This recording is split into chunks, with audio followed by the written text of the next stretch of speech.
Достор, 20 сабактын алкагында аткарыла турчу тапшырманын жообу төмөндөгүдөй болмокчу.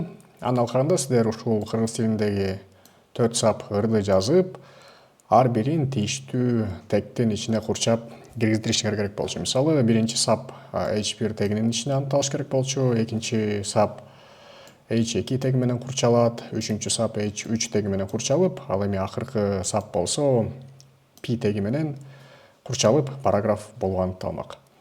Андан кийин булардын стилине көңүл бура турган болсок, биринчи сап курсив менен стилденген. Аны биз ушул CSS бөлүгүндө H1 деген селектордун ичинде font style italic деген жазуу аркылуу аныктап өттүк. Андан кийинки экинчи сап толугу менен тамгалары чоң болуп көрсөтүлүп жатат.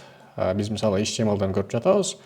Экинчи сапта аныкталган тамгалардын мындайча айтканда өлчөмү кичинекей тамгалар болсо дагы биз CSS-тин жардамы менен ушул H2-деги селектордун ичинде турган text transform кош чегит uppercase деген стилдин жардамы менен аны толугу менен чоң тамгага айландырып койдук.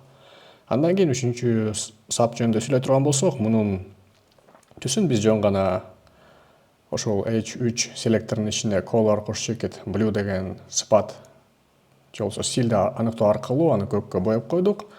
Андан кийин эң акыркы сап болгон параграфты биз анын өлчөмүн ушул H1 баш сөзүнө ылайыктап киргизип стилдерди аныктап койдук.